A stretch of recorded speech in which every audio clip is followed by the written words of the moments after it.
Eram 2 da manhã e eu ainda estava acordada.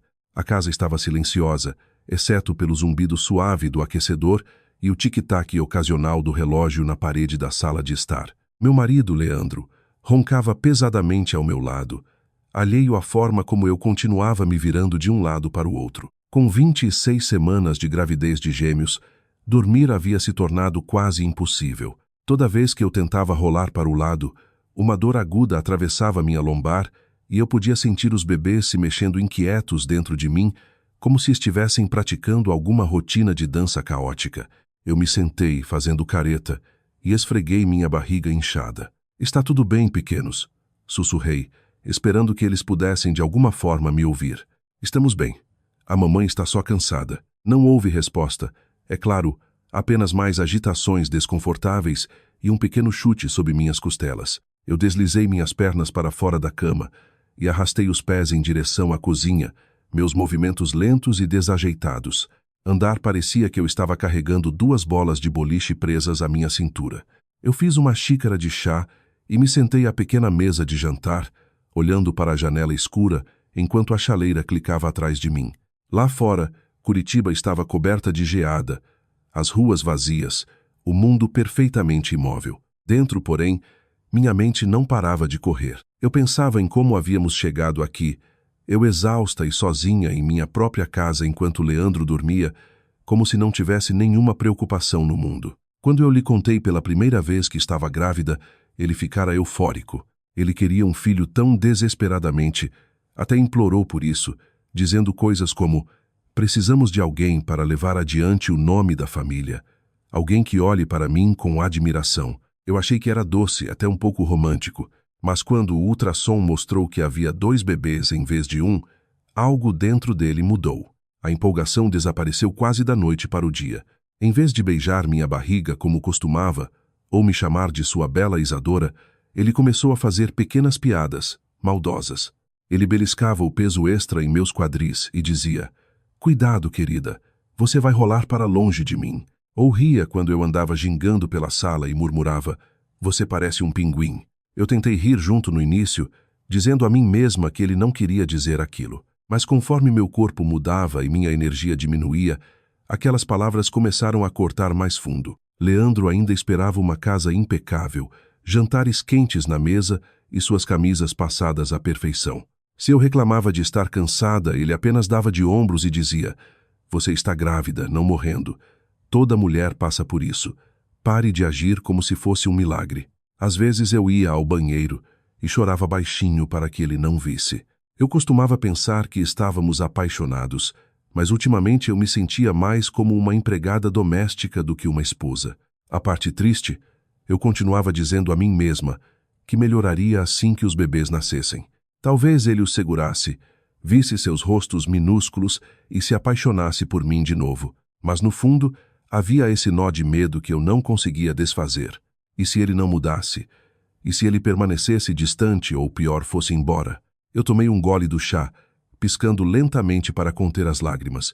O líquido quente não me confortava mais como antes, e eu de repente percebi que não ouvia uma palavra gentil dele há semanas. O relógio na parede marcava quase 3, e eu sabia que não dormiria de novo naquela noite. Então, eu esfreguei minha barriga mais uma vez, sussurrei boa noite para os bebês e prometi a mim mesma algo. Não importava o quão solitária eu me sentisse, eu não deixaria que eles me vissem desmoronar. Eu não era sempre tão cansada, pesada ou com medo. Houve um tempo em que minha vida parecia bem aberta, cheia de escolhas e esperança. Eu cresci como filha única, criada por pais mais velhos do que a maioria das mães e pais dos meus amigos. Meu pai era professor de história na faculdade local, o tipo de homem que amava livros empoeirados e noites quietas. Minha mãe trabalhava como contadora, cuidadosa e precisa, sempre equilibrando cada centavo. Eles eram pessoas gentis, nunca gritavam, nunca brigavam na minha frente. O tipo de pais que acreditavam em resolver as coisas tomando chá em vez de discussões acaloradas. Mas quando eu completei 19 anos, tudo mudou. Meu pai teve um derrame e faleceu de repente, deixando um silêncio na nossa casa que ninguém conseguia preencher. Minha mãe tentou se segurar, tentou me manter focada na escola e no futuro, Mas o câncer não se importa com tempo ou esforço. Ela se foi em menos de um ano, e assim, de repente, eu fiquei sozinha. Eu vendi a casa para pagar os tratamentos dela, ficando com pouco mais que uma bolsa de estudos e uma mala. Eu me mudei para os dormitórios da universidade, dizendo a mim mesma que conseguiria lidar com aquilo. Mas a verdade, eu estava solitária. Eu me dediquei aos estudos de inglês porque era algo que eu amava, algo que fazia sentido quando nada mais fazia. Para cobrir as despesas, coloquei um anúncio online oferecendo aulas de inglês. Preços acessíveis, professora paciente, horário flexível. Foi assim que conheci Leandro.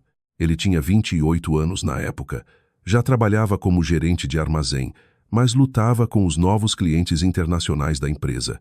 Ele precisava do básico, o suficiente para manter uma conversa sem parecer bobo. Quando ele apareceu pela primeira vez para as aulas, eu estava nervosa. Ele tinha um jeito confiante de entrar na sala como se fosse dono dela.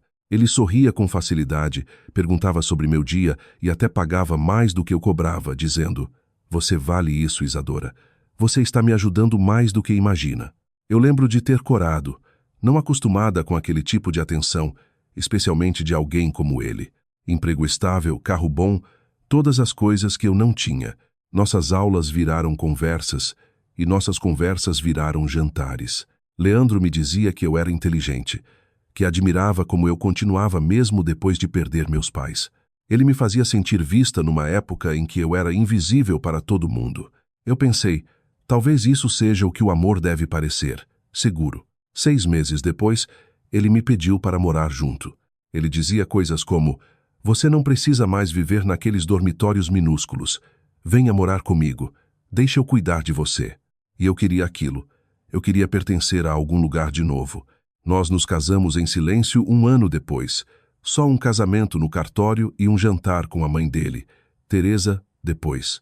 Eu não tinha muita família para convidar, e ele não parecia se importar com grandes celebrações mesmo.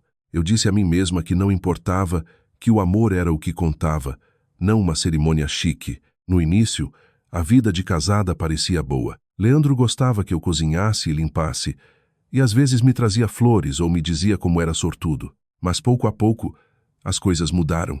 Ele começou a questionar por que eu ainda queria dar aulas, por que eu continuava encontrando amigos da faculdade. Ele dizia: "Você não precisa de tudo isso. Eu posso prover para nós. Fique em casa, querida. Foque em mim." Parecia doce até começar a parecer uma regra em vez de sugestão. Eu parei de dar aulas. Parei de sair com colegas. Eventualmente, parei de fazer quase qualquer coisa, exceto manter a casa perfeita para ele. Olhando para trás, eu consigo ver como tudo aconteceu tão gradualmente, como o amor virou permissão e a permissão virou controle. Mas na época, eu achava que estava sendo uma boa esposa. O primeiro ano de casamento pareceu normal o suficiente. Eu dizia a mim mesma que era só 2 pessoas aprendendo a viver juntas, se ajustando aos hábitos um do outro. Mas olhando agora, não era ajuste. Era controle se formando devagar como vinha se enrolando em mim, antes que eu percebesse que não conseguia me mexer. Começou com coisas pequenas. Leandro não gostava quando eu passava muito tempo mandando mensagens para antigos colegas. "Por que você precisa deles?" Ele perguntava rindo. "Você tem a mim agora. Não é suficiente." Eu achava que ele estava brincando até o dia em que ele pegou meu celular, rolou pelas mensagens e disse que não gostava que eu falasse com homens do meu curso de inglês. Depois veio as aulas. Ele disse que não valia o esforço, que estranhos entrando e saindo do nosso apartamento o deixavam desconfortável. "Eu ganho dinheiro suficiente para nós 2, ele disse. "Por que se desgastar? Foque só na casa." Eu parei porque achava que era o que boas esposas fazem. Elas apoiam os maridos. Até os feriados pareciam diferentes. Meus amigos me convidaram para uma festa de férias de inverno e Leandro franziu a testa. "Você não precisa daquela turma. Podemos nos divertir sozinhos." Então eu fiquei em casa, encolhida no sofá enquanto ele jogava videogame. 1 a 1. Meus laços com o mundo lá fora desapareceram, e eu nem lutei contra isso. Eu dizia a mim mesma: "Isso é casamento, é assim que o compromisso parece." A mãe dele, Teresa, só reforçava aquilo. Ela ligava uma vez por semana e dizia coisas como: "Isadora, não discuta com ele. Homens precisam de paz quando chegam do trabalho. Foque só na casa e em começar uma família. Isso é o que mantém um casamento forte. Ela queria o bem, eu acho, mas só me fazia sentir mais sozinha. Depois veio a gravidez. Quando eu mostrei o teste positivo para Leandro, os olhos dele brilharam como criança no Natal. Ele me levantou nos braços e me girou. Vou ser pai. Isadora, este é o melhor dia da minha vida. Por um breve momento, eu acreditei que as coisas iam ser diferentes, que ele ia amolecer, talvez até me tratar como igual de novo. Mas então fizemos o ultrassom e vimos 2 pequenos batimentos em vez de 1. Gêmeos. Eu ainda lembro como o sorriso dele vacilou, como ele ficou quieto na volta para casa. Naquela noite ele mal falou. Só ficou olhando a televisão enquanto eu tentava processar o que significava carregar 2 vidas dentro de mim.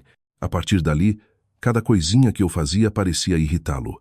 Se eu estava cansada demais para cozinhar, ele reclamava.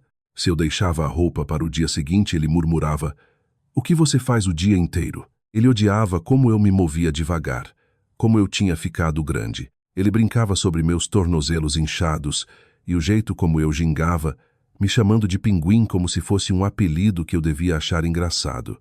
Eu chorei muito durante aqueles meses, embora escondesse dele. Eu ficava no banheiro, mãos apoiadas na pia, olhando meu reflexo e sussurrando: "Aguente firme. Quando os bebês chegarem, ele vai te amar de novo. Ele vai ver o que você passou e vai te valorizar."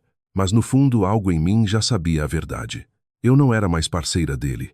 Eu era um móvel, útil quando necessário, invisível quando não.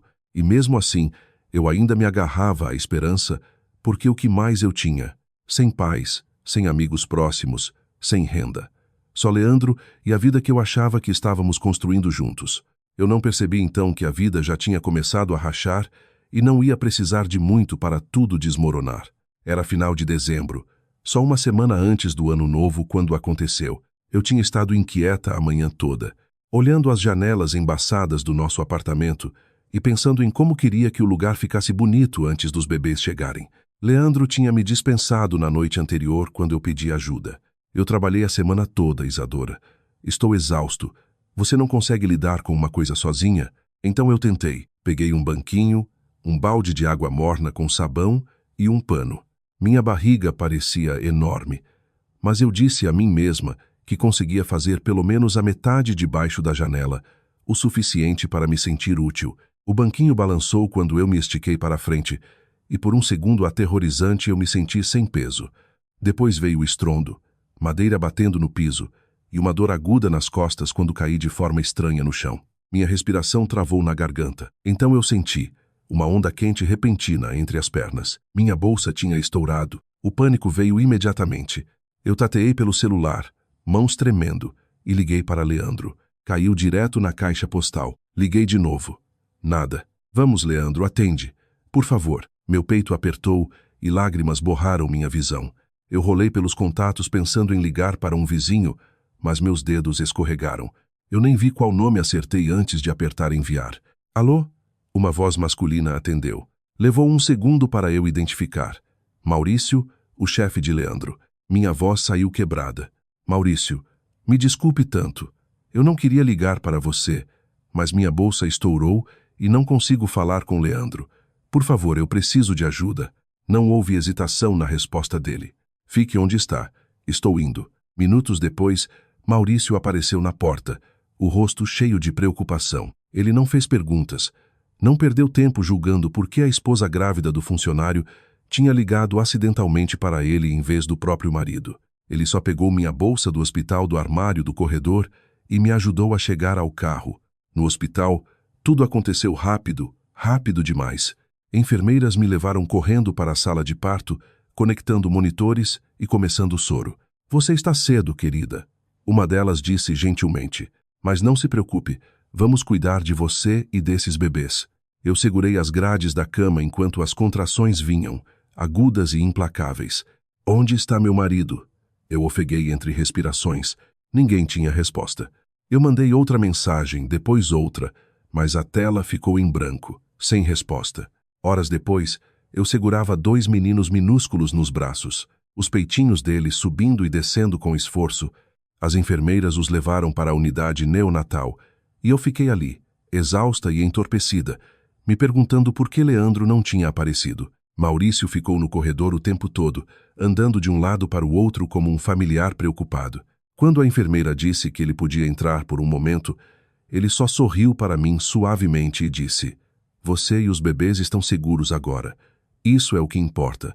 Eu queria chorar de gratidão e humilhação ao mesmo tempo. Esse homem, praticamente um estranho, tinha feito o que meu próprio marido não fez. Ele apareceu.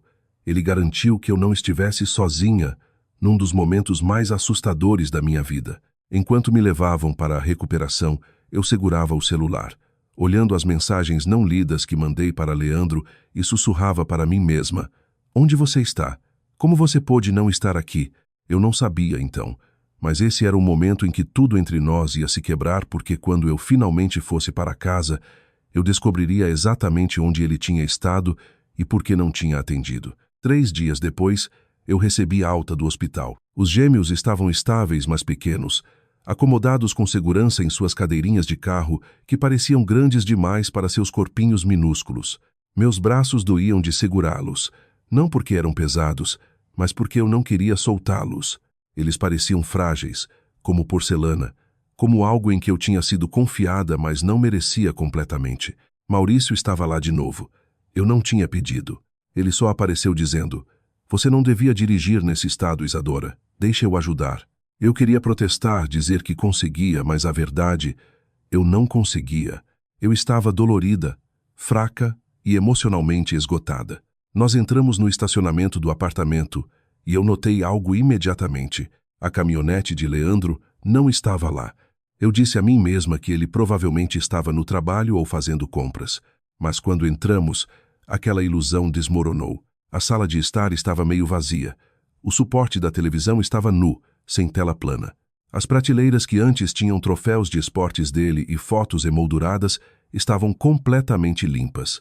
No nosso quarto, as gavetas da cômoda dele estavam abertas e vazias, cabides do closet balançando levemente como se tivessem sido mexidos às pressas. Até o relógio barato que eu comprei para ele no último Natal tinha sumido da mesa de cabeceira.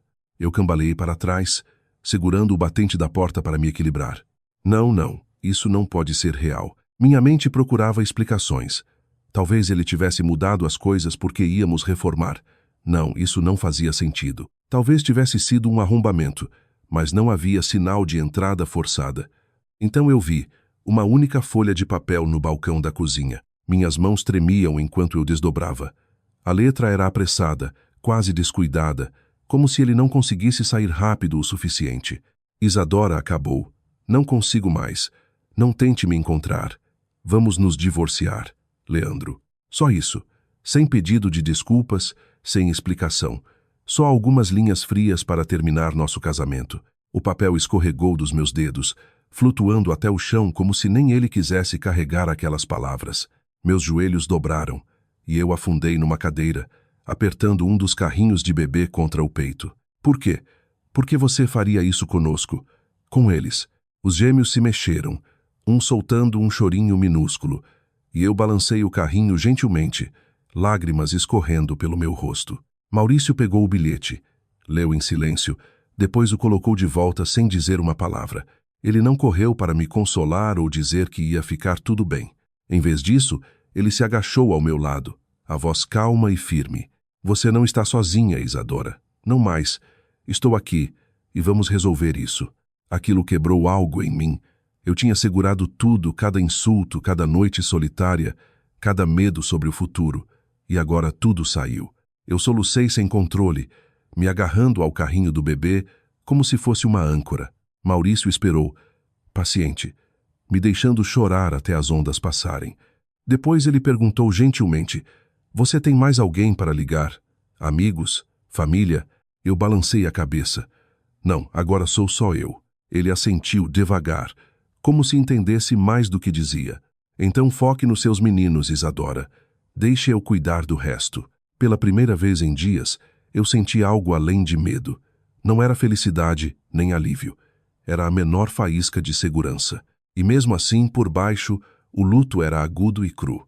Eu tinha acabado de dar à luz 2 meninos lindos, e o pai deles tinha ido embora sem nem vê-los. Naquela noite, enquanto os bebês dormiam em seus berços, Eu me sentei no sofá olhando o bilhete de novo. Eu sussurrei para mim mesma. Acho que somos só nós agora, só eu e eles. E pela primeira vez, eu acreditei de verdade.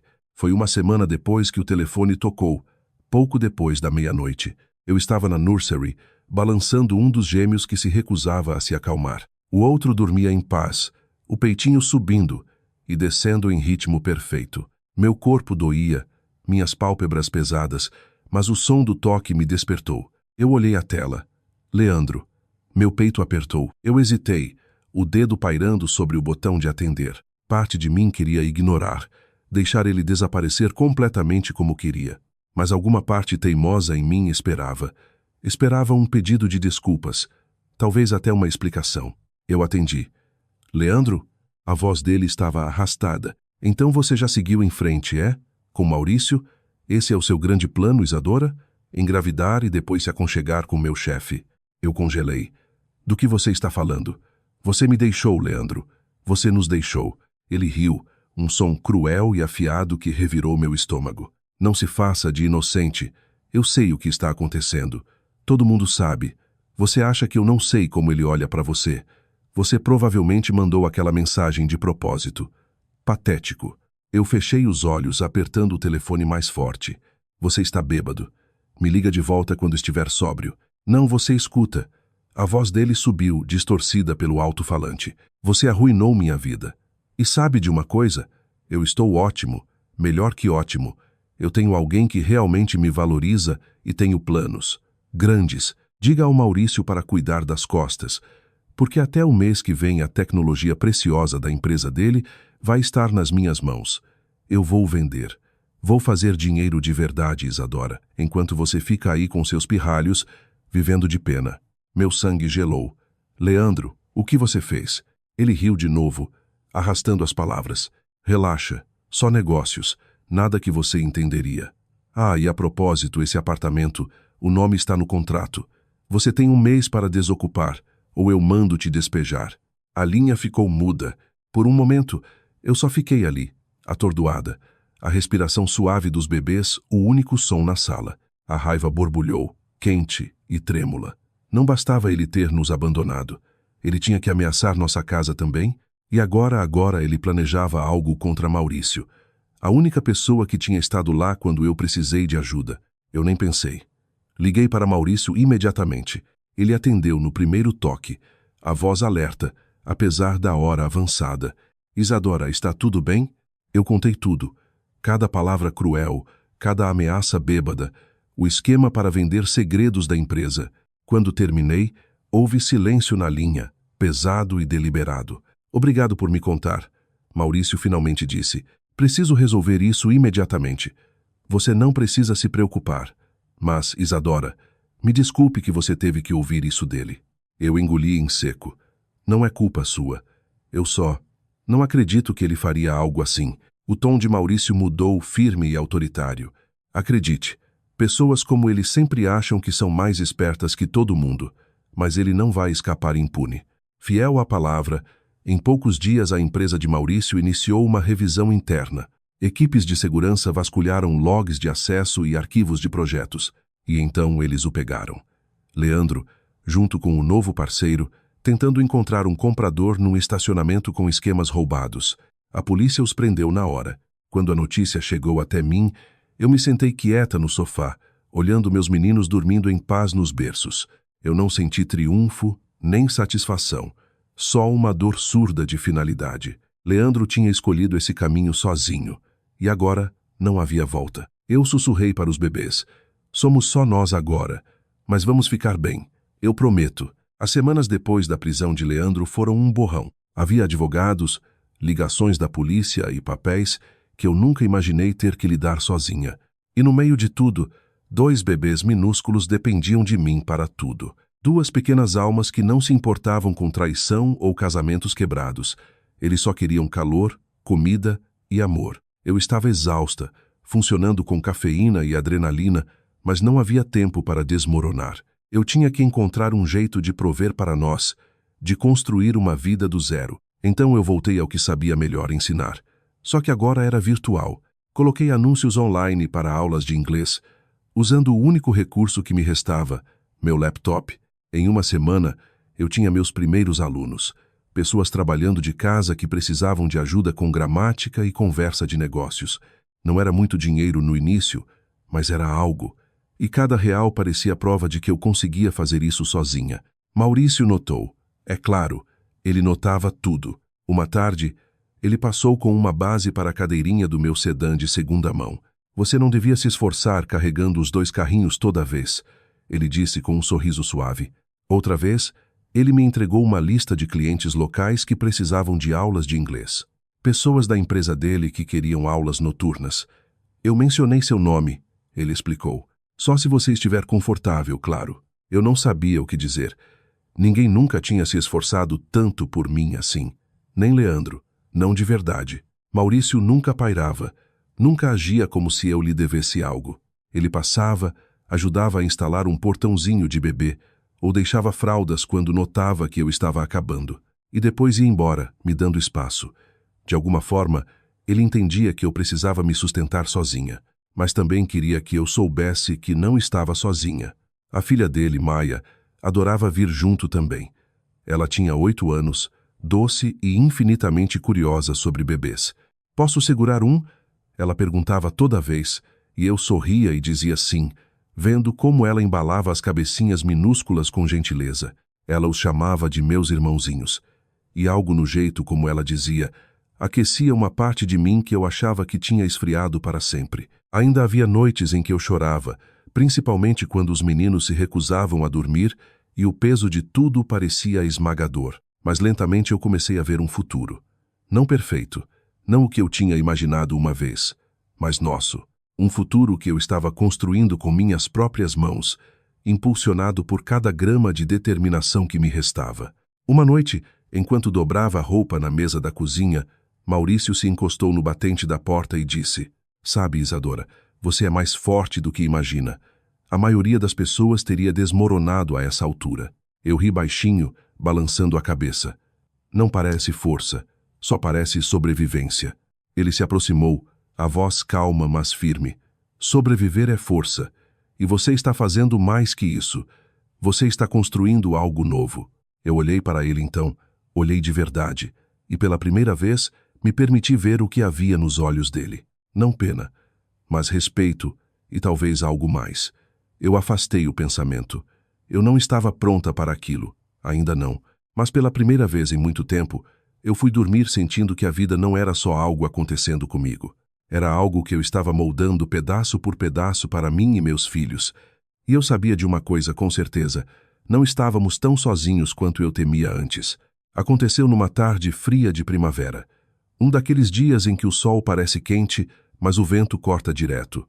Eu tinha enrolado os gêmeos no carrinho para um passeio, pensando que o ar fresco podia los dormir e clarear minha própria cabeça. O parque perto do nosso apartamento tinha um pequeno lago com uma trilha estreita pavimentada ao longo da borda. Eu tinha caminhado por ela dezenas de vezes sem problema, mas naquele dia eu não estava prestando atenção. Eu estava mandando mensagem para um aluno para remarcar uma aula, empurrando o carrinho com uma mão, quando a roda da frente pegou numa saliência da trilha. O carrinho deu um solavanco para a frente. Uma das bolsas de fraldas balançou solta, e por um segundo aterrorizante o carrinho inclinou. Eu me lancei, segurando com as 2 mãos, puxando de volta para cima, o coração martelando. Cuidado. Eu me virei, sem fôlego, e vi Maurício correndo na minha direção. Ele tinha o mesmo olhar preocupado que eu tinha visto no dia do parto prematuro, como se o mundo pudesse desmoronar a qualquer momento, e ele o seguraria se eu não conseguisse. "Você está bem?" ele perguntou, já verificando os meninos, que estavam bem, assustados, mas bem. Eu assenti, envergonhada. "Estou bem, só não estava prestando atenção." Maurício se agachou ao meu lado, apertando a alça da bolsa e testando as rodas do carrinho. "Você não precisa fazer tudo sozinha, sabe? Está tudo bem precisar de ajuda às vezes." Eu queria responder bruscamente, dizer que estava lidando, mas a verdade estava escrita em mim toda. Olheiras, ombros tensos, um ritmo de vida que não tinha diminuído desde o dia em que Leandro saiu. Eu mordi o lábio e olhei para o lado. Nós voltamos juntos em silêncio, ele acompanhando meu passo, a mão dele ocasionalmente estabilizando o carrinho quando a trilha ficava irregular. Quando chegamos aos degraus do apartamento, eu finalmente disse baixinho: "Obrigada por tudo. Você esteve lá mais do que qualquer pessoa." Ele deu de ombros levemente. "Você não precisa me agradecer. Só estou fazendo o que é certo." Mas então ele hesitou, mãos nos bolsos. "Isadora, preciso dizer algo, e preciso que você me escute. Sem pressão, sem expectativas." Eu congelei, ainda segurando o guidão do carrinho. "Tudo bem." Ele respirou fundo. "Eu me importo com você. Não porque sinto pena, e não porque você precisa de alguém. Eu me importo por quem você é, porque você continua, mesmo quando tudo desmorona. Eu quero estar na sua vida, mas só se for o que você também quer." As palavras ficaram no ar como se fossem grandes demais para o espaço entre nós. Eu pisquei, sem saber se era exaustão ou medo, ou algo mais suave que fazia meu peito doer. Eu não sei o que dizer", sussurrei. "Você não precisa dizer nada agora." Ele respondeu rápido, um pequeno sorriso aliviando a tensão. "Só precisava que você soubesse." Nós ficamos ali por um longo momento, o único som a respiração suave dos gêmeos no carrinho. E pela primeira vez desde que Leandro foi embora, eu senti algo que não tinha me permitido sentir, possibilidade. Quando ele finalmente voltou para a caminhonete, eu fiquei na varanda olhando o céu ficando laranja sobre Curitiba, sussurrando para mim mesma: "Do que você tem tanto medo, Isadora? Você merece se sentir feliz de novo." Eu ainda não tinha resposta, mas pela primeira vez eu queria uma. Um ano pode mudar tudo. Os gêmeos estão andando agora, passos cambaleantes que me fazem prender a respiração toda vez, pronta para pegar, Lucy caírem. Eles tagarelam o tempo todo, chamando por mamãe, e ocasionalmente tentando copiar Maia, que adora ensinar palavras novas para eles. Maia se tornou como uma irmã mais velha, pairando orgulhosa sobre eles como se fossem irmãos dela. Meu trabalho de aulas também cresceu. O que começou como um punhado de alunos online virou uma agenda cheia, com renda suficiente para cobrir aluguel, compras e até começar uma pequena poupança. Eu não me preocupo mais de onde virá o próximo real. Eu construí essa vida com minhas próprias mãos, pedaço por pedaço, e ela parece sólida, como se não fosse desmoronar, não importa o que aconteça. E Maurício, ele ainda está aqui. Nós levamos as coisas devagar, exatamente como ele prometeu. Ele me deu espaço para me curar, nunca pressionando, sempre respeitando meus limites. Mas em algum momento, eu parei de olhar para ele como o homem que me ajudou quando meu marido me abandonou, e comecei a vê-lo pelo que ele realmente é, gentil, firme e ferozmente leal. Uma noite, depois que os gêmeos dormiram e Maia estava trabalhando num projeto da escola na mesa da cozinha, Maurício e eu nos sentamos na varanda vendo o sol se pôr atrás do horizonte da cidade. Eu lembro de me virar para ele e dizer: "Eu não me sinto mais com medo." Ele sorriu suavemente, pegou minha mão e respondeu: "Bom, porque você não precisa. Nós estamos namorando agora, oficialmente. Não é um conto de fadas onde a dor desaparece da noite para o dia e o amor conserta tudo." Algumas noites eu ainda acordo pensando em Leandro, em como alguém que você confia pode trair tão rápido. Mas então eu olho para a vida que tenho agora, o riso dos meus filhos, os abraços gentis de Maia, a força quieta de Maurício, e eu sei que estou exatamente onde devo estar. Quanto a Leandro, eu soube por aí que ele fez um acordo judicial por roubo corporativo e deixou o Paraná depois de cumprir a pena. Ele não ligou, não tentou ver os meninos, e para ser honesta, eu sou grata. Eu não quero o caos dele perto da vida que estou construindo. Às vezes eu penso naquela noite, a queda, o pânico, a mensagem que mandei por engano. Se minha mão não tivesse escorregado, se Maurício não tivesse atendido, eu não sei onde estaria. Talvez ainda presa num casamento que me matava devagar. Ou pior, completamente sozinha, acreditando que não valia mais que migalhas de afeto. Mas a vida tem um jeito estranho de guiar você, mesmo quando dói. Quando eu coloco os meninos para dormir à noite, eu sussurro: "Estamos bem agora. A mamãe tem vocês." Porque é verdade. Não somos perfeitos, não somos ricos, mas somos seguros, amados e felizes. Eu costumava pensar que precisava de alguém para me resgatar. Agora eu sei que me resgatei primeiro. Maurício só me lembrou que era possível. E às vezes, quando eu fico na porta olhando minha pequena família, Maia lendo para os gêmeos enquanto Maurício ri das tentativas deles de imitar cada palavra. Eu não consigo evitar pensar. Tudo isso começou porque eu mandei uma mensagem para a pessoa errada, o número errado, que salvou minha vida.